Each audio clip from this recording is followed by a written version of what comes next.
It is one bad day. It is one bad financial thing. It's one bad medical situation, which a lot of people talk about, that can get you to that place.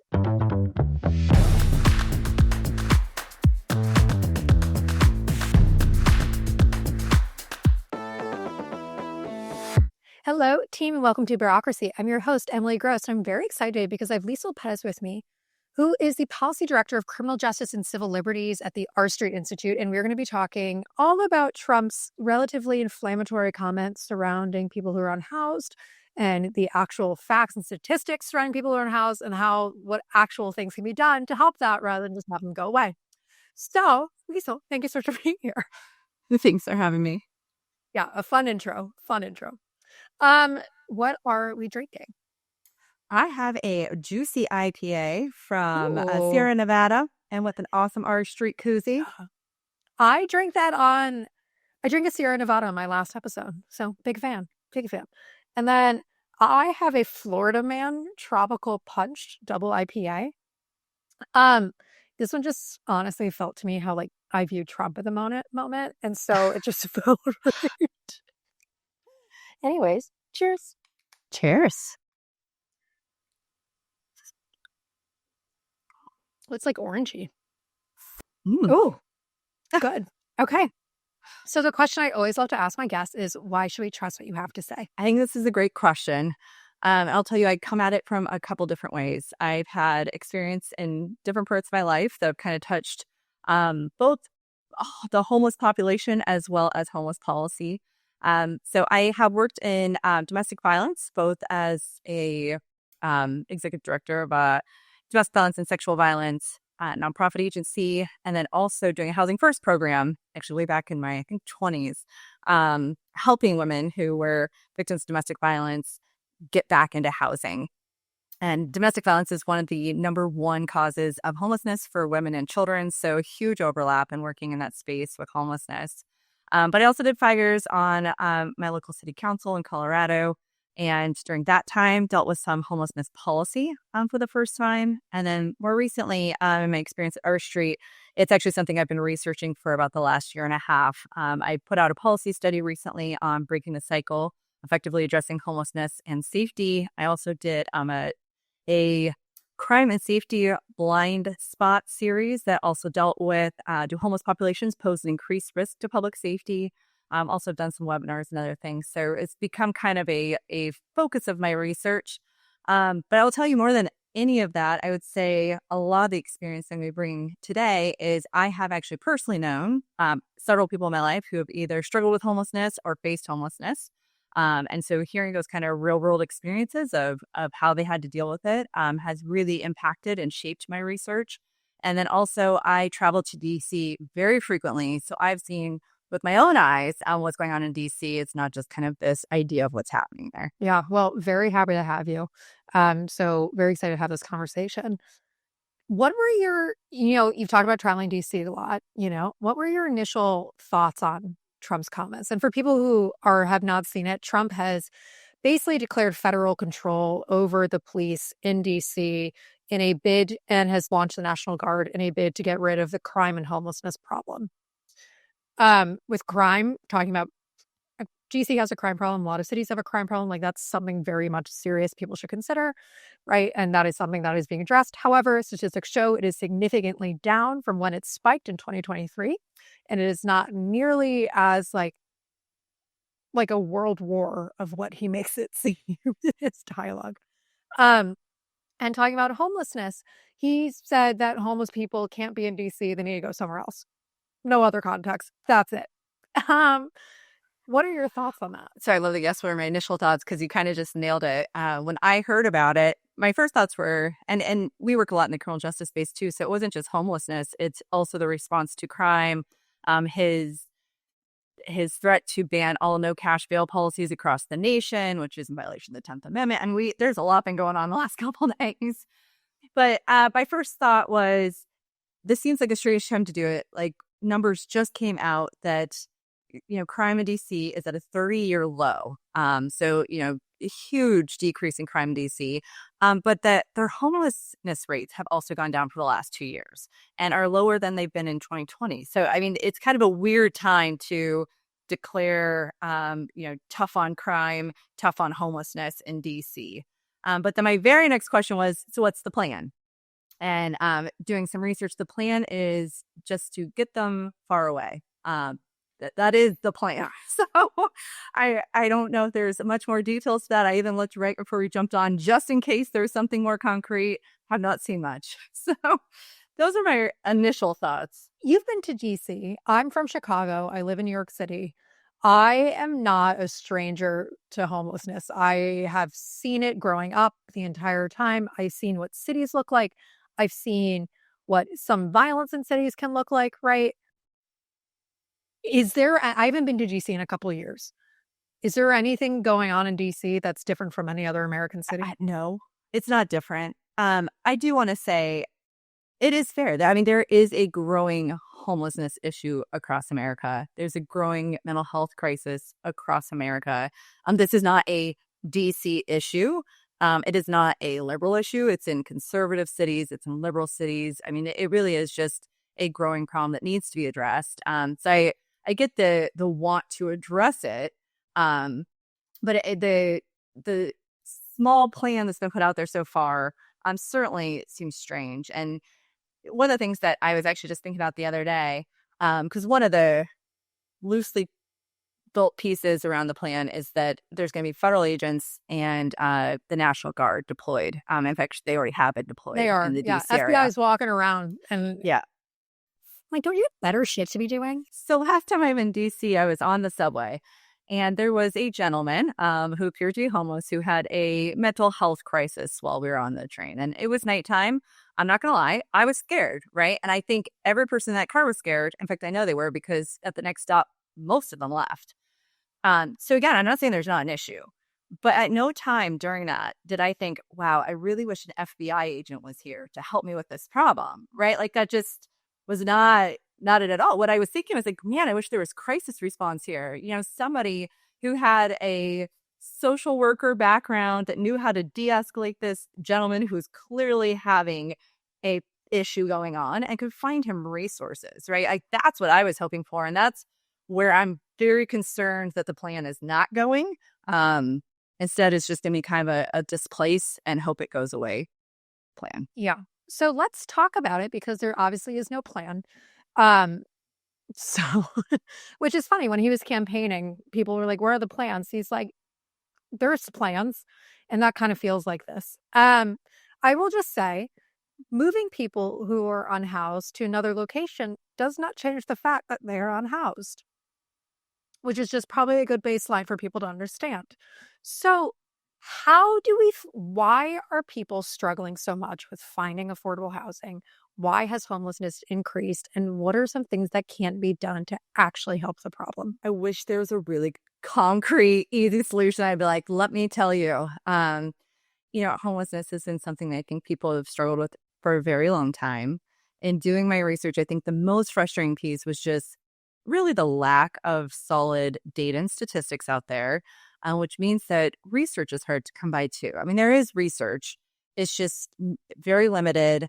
It is not very robust. It is biased a lot of times. And so you can kind of find research to back whatever angle you think is appropriate.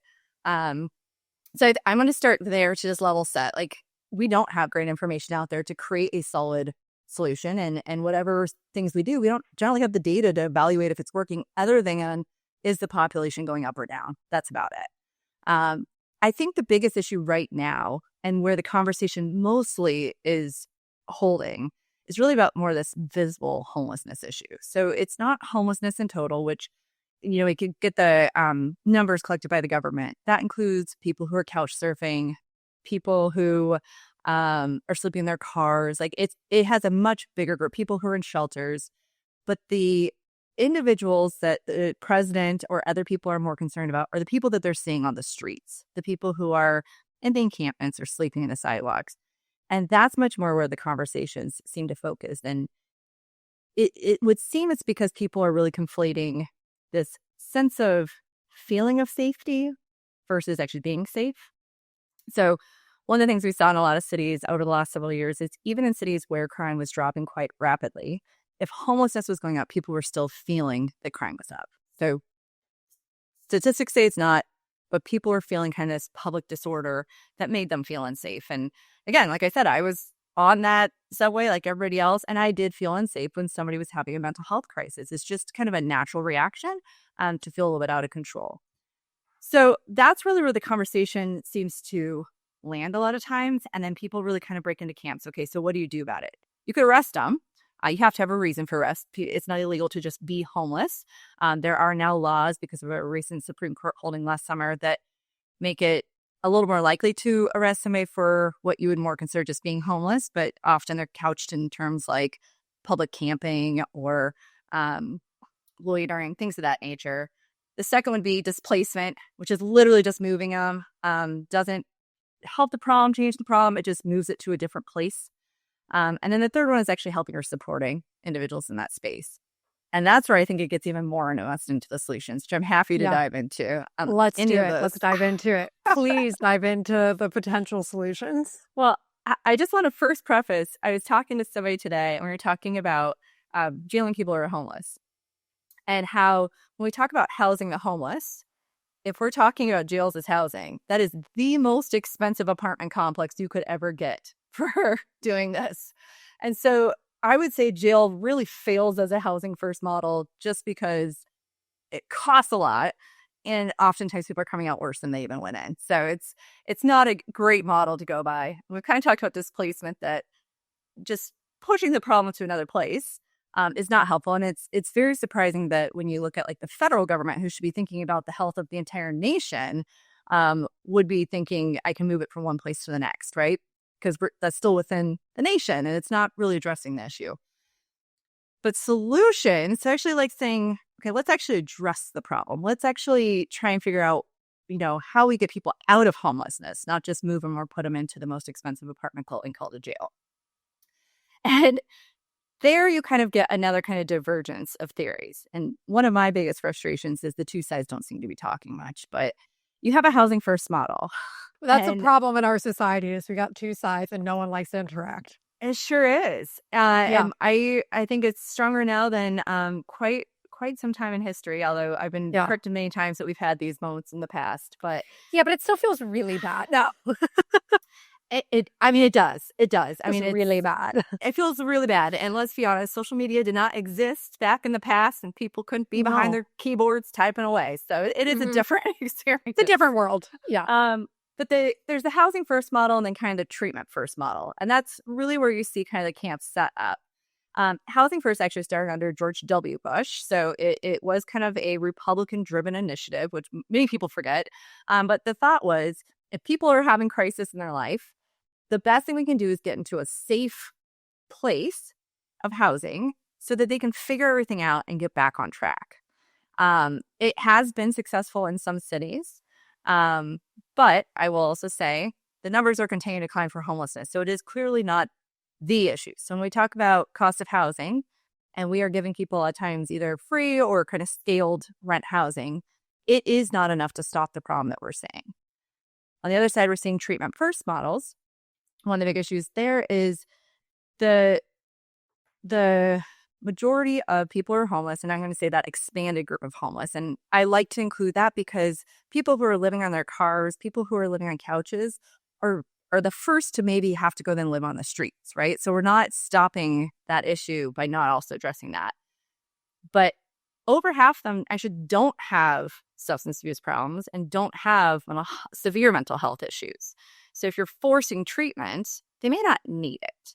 The other problem is there's been no real good research to say whether or not like substance use and severe mental health issues are causing homelessness, or if because somebody's homeless, they have, become severely depressed, they become anxious, they have started using drugs, or actually drinking is the biggest thing they see among homeless populations.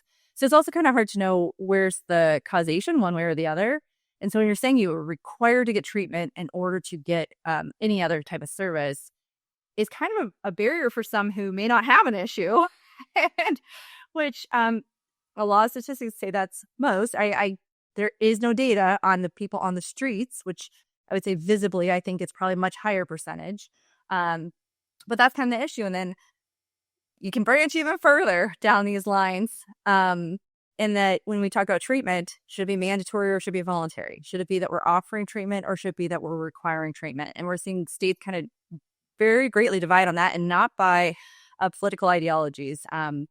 We're seeing California and Florida doing similar things, which are kind of two polar opposites, but they're trying similar reactions, and other states are doing it very differently. Yeah, it's you making the distinction between visible homelessness versus invisible homelessness is something that I think is like very important that I think a lot of people don't think about.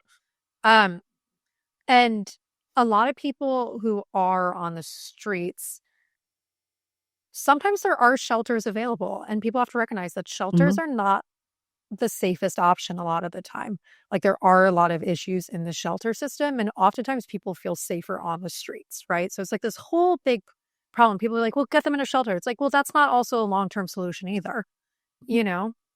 But talking about substance abuse issues, and I was watching, and I want to just fact check because making sure, but heard that like a lot of people get substance abuse issues because they're homeless. They don't necessarily have abuse issues and then become homeless. Like it's kind of, is that correct? Yeah, and I can't say that that's true, but nobody knows the answer. So, like, we don't know how many people actually ended up on the streets because of substance use issues, and how many got those substance use issues because they're on the streets. I mean, it is not surprising to me that if somebody's on the streets for days at a time, that eventually they're like, man, I'm just going to drink all day long to get through this. And then the second part of it is, talking about safety. Homeless individuals do see victimization at a far greater level than just, housed individuals. And so for that reason, they also feel the need to be awake oftentimes. And for that reason, a lot of times they'll end up using things like methamphetamines to kind of actually keep them safe. But again, this is all assumptions. It's based upon talking to people that I know who've struggled with homelessness, people who I know who've worked in the space, that this is a very viable explanation. It is also a viable explanation, knowing how big like the opioid epidemic is, that is also causing some people to be homeless. So there is no one answer, but I would say both are viable solutions. And the reality is some people may be one and some may be the other. Totally. Absolutely. So what does the data show on voluntary versus involuntary treatment? Because I know that's a big conversation where it's like if someone's having a mental health crisis on the streets, but they're not directly harming anyone and they're not directly harming themselves, what's the best option? And obviously there is no best option, but what's the option that gives like the most greatest outcome for potential, getting better and getting help, but doesn't strip away their rights and their ability to and their autonomy? So, fun fact, research will tell you that mandatory treatment is the best, and research will tell you that voluntary treatment is the best. So, again, you can find research to back either one of those positions, unfortunately. I think, again, goes to this idea, though, that some people, and I've heard the personal stories themselves, that if treatment was not mandated, they would have never done it. So mandatory treatment can be an effective motivator to get something done. For others, if they're being mandated to get treatment, they will resist it because it is not something they've chosen. And I think any of us can really respond to that, right? Because if I'm told to do something I don't want to do, I'm not going to like, oh, wait, you want me to. Yay. Yeah. No. I recognize it fully. Reverse psychology is the one thing that works on Yeah. me. If I'm being told to do anything and I'm like, fuck you, you don't understand. No. And I could be the absolute correct decision for me, but it's just impulse. So I fully understand that. So, and I think a lot of people do. So it's like, well, then voluntary makes no sense. But that's the problem is we kind of go back and forth between both kind of makes sense, right? What we're seeing in a lot of states is they're kind of getting to this point, though, of if there's somebody on the street, and we've all seen them, you can tell they are struggling. You don't know how, but they are sleeping. They are in a crisis state. There's something that is clearly showing that they are not really capable of taking care of themselves right now. Um, some states are now doing a civil commitment, and that is going to be the courts forcing somebody to go into treatment for a limited period of time. That's also very controversial just because, like you said, freedom is one of the greatest priorities in the US, and it should be, right? Like, that's what our country stands on. But there's this really, I think, thought-provoking question of, is it more empathetic to walk over that individual and let them have their freedom to choose, or is it more empathetic to help that individual to get them to a place where maybe they can make a better choice? And again, that there's no clear answer on that. It's very complicated because we're talking about very compelling things, but people are really struggling with which is the right answer. And I'll say, even when it's mandated treatment, the bigger problem is a lack of treatment. So we're seeing in the states that are mandating treatment that they don't have enough providers to even do the treatment that would be necessary to help individuals. So it's kind of just creating a bigger issue just on a different end. Yeah. And it's also like sustainability is an insane issue because, okay, a person's in mandated treatment for a couple of days. And then what? Is that? Yeah. You know? So what has been, I mean, obviously, like you said, research is so up in the air, but like,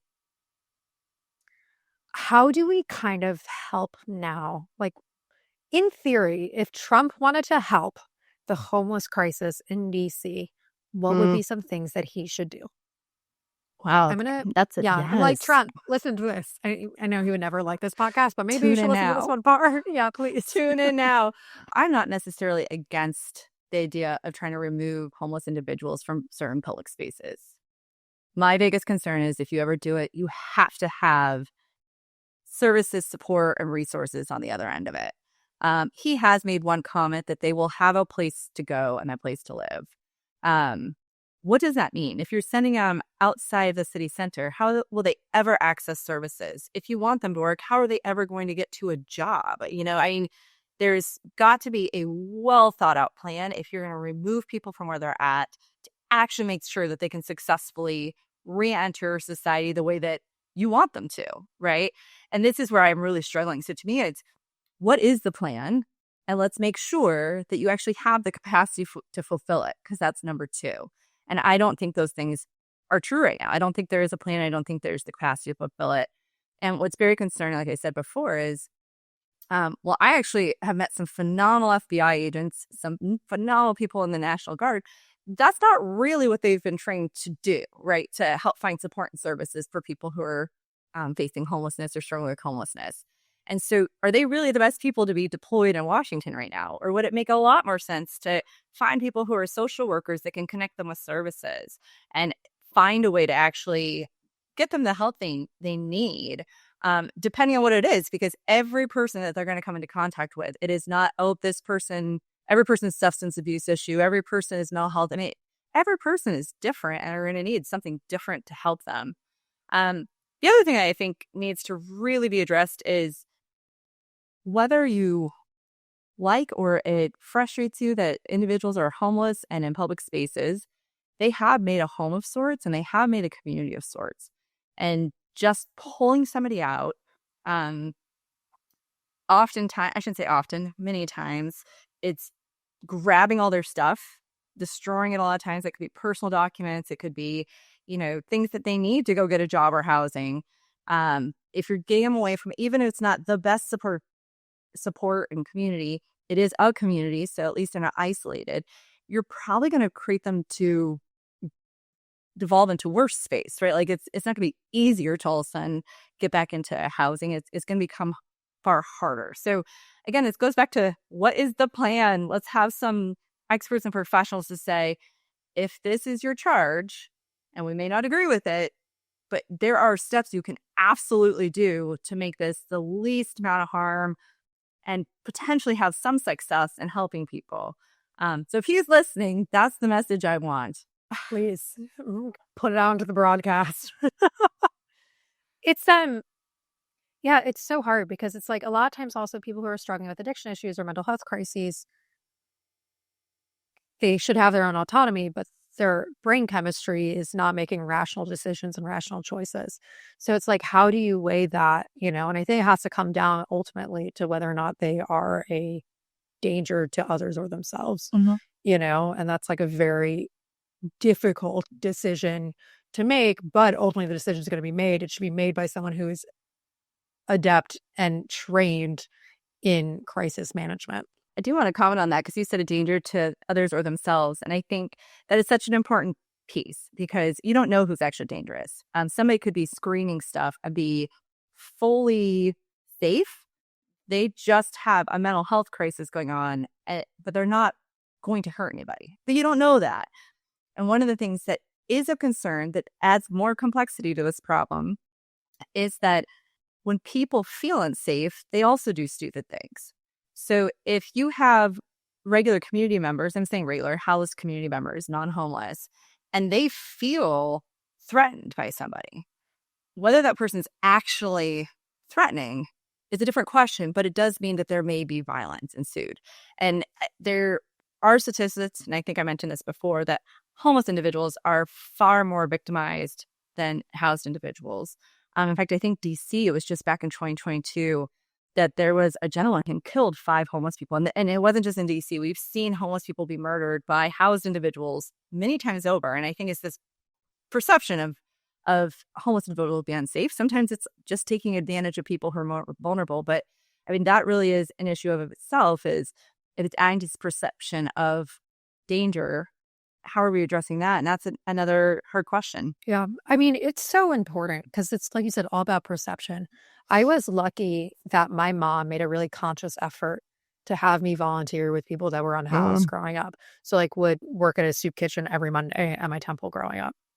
And so, like, and this comes back to everything. This comes back to any type of thing that is different from you, right? Exposure is what gets rid of fear, Yes. And Yes. so I am very comfortable. I have very much like no problems interacting. I don't feel unsafe with people around me that are visibly unhoused and sometimes visibly suffering from some type of crisis, right? Sometimes unsafe, but I feel really confident in my ability and able to manage that and do what I need to protect myself and also make sure if needed, that person's okay. It's so important that people understand that, like, we are far closer together and you are Mm-hmm. far closer to being on their trajectory, right, than you think. Because it is one bad day, it is one bad financial thing, it's one bad medical Mm-hmm. like situation, which a lot of people talk about, that can get you to that place. And so I feel like there needs to be these levels of compassion. There needs to be this interaction in order to fight back against this perception of people who are unhoused, especially those suffering from mental health crises or addiction issues, are dangerous, you know? Now, So that's my 2 cents. no, That's my rant. because I think, I mean, I absolutely love it. And again, we don't put ourselves in the shoes of those individuals often enough. A woman I was talking to who was facing homelessness, it was, I mean, fascinating to me. And that you sit there and think, okay, go get a job. That will help you get to where you need to be. Okay, you don't have a car. That's right. So, okay, you need to live somewhere. And this is a place that did not have a subway. You need to live somewhere close enough to a bus. Okay. But you also have a kid. So you also can't take the bus to work until your kid is off to school. So that means you are now, and you have to be home before your kid comes home from school. So you have very limited hours you can work. You have to have some sort of public transportation to get there. Public transportation, unfortunately, in a lot of places, takes a long time. It's hard to make it reliably. And so then even when you like go get to the job and you're like, okay, we're ready. Oh, right.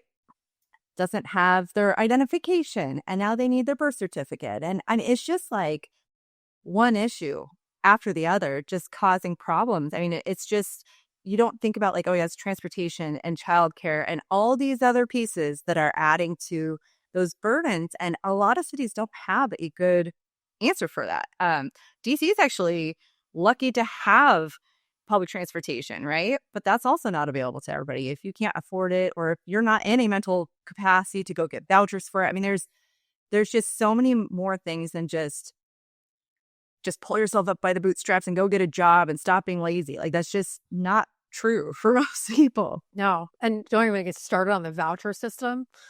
My roommate works in like alternative to incarceration. So she helps a lot of people get resources and get Yeah. services. And So she's like talking, she's like, you would not believe the wait list for Section 8 Oh, voucher. yeah. Oh, it's It's awful. crazy. So even if Uh-huh. someone wants to help Yeah. themselves, if someone's ready to take those actions and ready and able to, I mean, there's just so many barriers in the way. And getting rid of social services just makes the houselessness crisis and the homelessness Mhm. crisis worse. Like, I'm just like, make it make sense. Make Yep, it make sense. and then also just kind of feeding off that too. I mean, a lot of those voucher programs won't take certain types of felonies, and then, whether you agree with that or not, don't care, where do those people go? I mean, that you're if they don't have an option and nobody's willing to house them, I don't know how we'd expect a different outcome other than homelessness, and we do see very high numbers of people that come out from the system go into homelessness. But then, you also just have individuals who the health thing that you brought up earlier, where they're doing fine. They face some sort of catastrophic health issue and not even the debt that comes from it, which can be debilitating by itself. But if you are working an hourly job, you're probably going to lose that job, right? Because you're not showing up for work.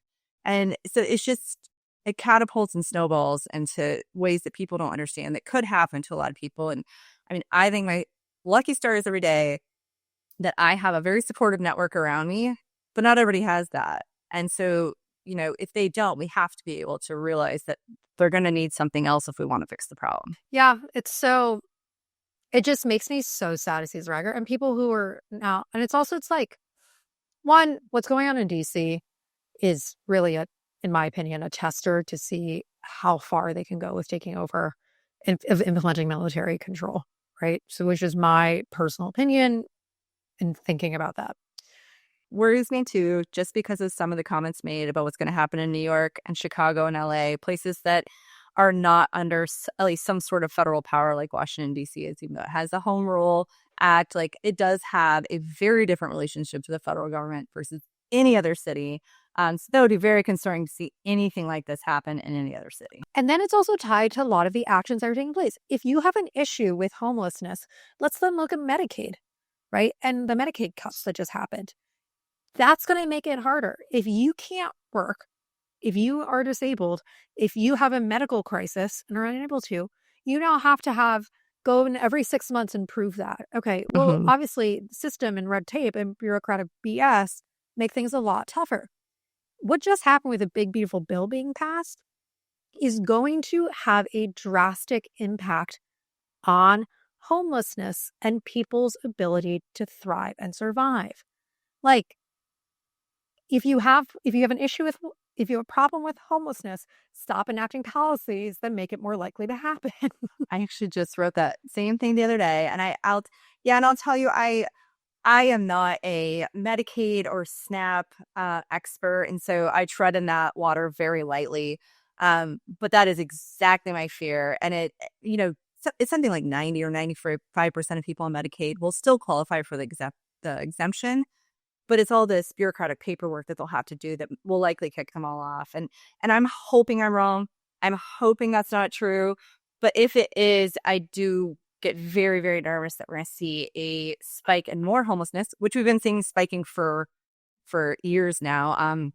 And potentially then a spike in crime too, because it kind of catapults into that same area. I mean, crime's a whole other situation, but some people are really bad people, but a lot of times it's because there are not enough resources that are able to give people what they need for like freedom of pursuit, liberty, and pursuit of happiness, right? Mm-hmm. And the ability to survive. And so they have to resort to criminal activity in order to survive. And I'll tell you, it doesn't excuse it. It doesn't mean they're not held accountable. But if we actually want to prevent crime and make streets safer, then we should think about how do we prevent it, not just intervene after the fact. So I think you're spot on. Like, what can we do to actually help people make better decisions? Exactly. Like, these are all Band-Aid issues, right? Like Band-Aid solutions to Mm-hmm. these problems, but the wound underneath is still open and nothing is being done to help it.